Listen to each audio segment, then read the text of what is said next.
What is up, guys? It is yet another Friday, if you can believe it all already. I swear these things are running together, but we are going to go and see XUR. XUR is in the tower today.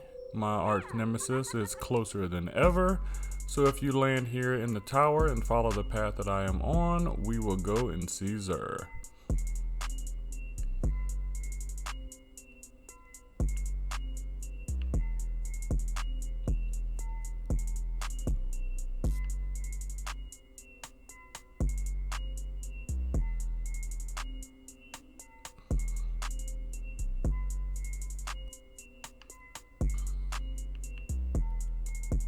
There's a lot of people here today. Alrighty, so first up we have the SKYBURNER'S Oath Exotic Scout Rifle. The intrinsic trait is Slug Rifle. This weapon lobs large explosive seeking slugs when you're firing from the hip. When you're aiming down sights, the slugs travel fast and straight with higher damage and lower rate of fire. This is actually a pretty good scout rifle if you don't have it. It is fun to use. Honestly, I haven't used it myself in a while, but it's not too bad. The weapon perks are Extended Barrel, Weighty Barrel Extension, increases range, decreases handling speed, moderately controls recoil.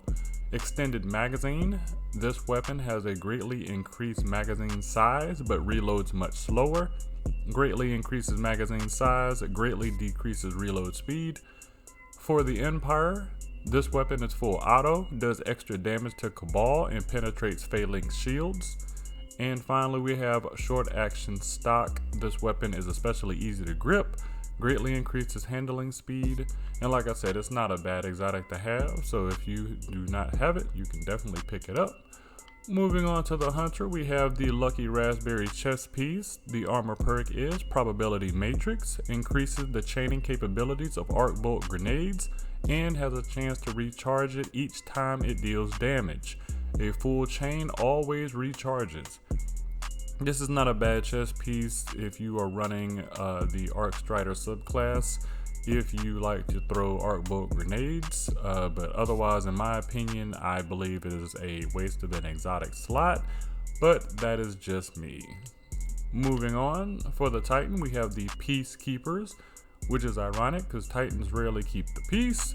The armor perk is Mecha Holster, reloads stowed submachine guns and allows you to ready them instantly, improves your handling with SMGs and your movement while wielding one.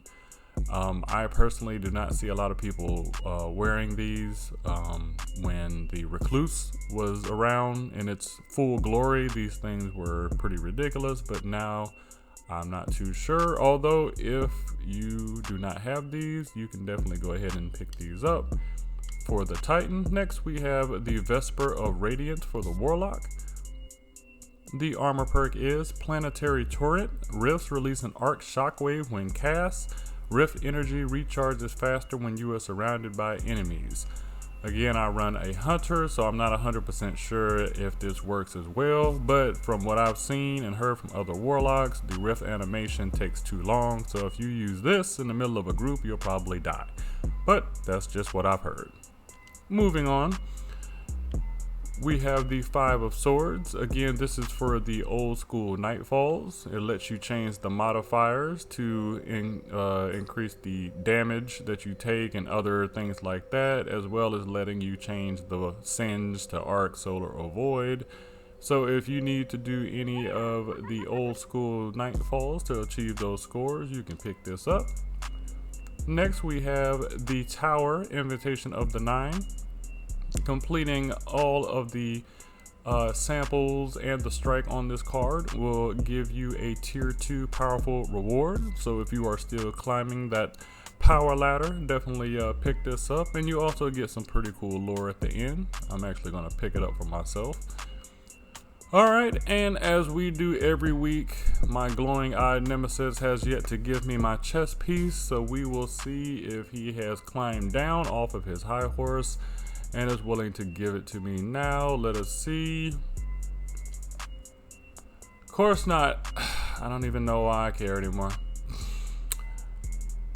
I was given the Bombardiers with one of the worst rolls you could have given me. I hate this dude. Anyway, the armor perk for bombardiers are dodging leaves behind an explosive that detonates after a short delay, damaging enemies around it.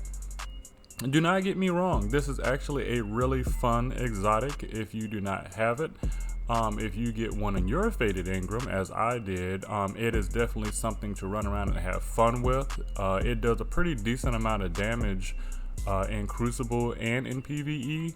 So if you don't have this and you do have it drop for you, definitely play around with it and check it out. It just doesn't actually help me any. But that's going to do it for this video, guys. We hope you guys have a good weekend, and we will see you back next week. We'll holler at you guys later. Peace.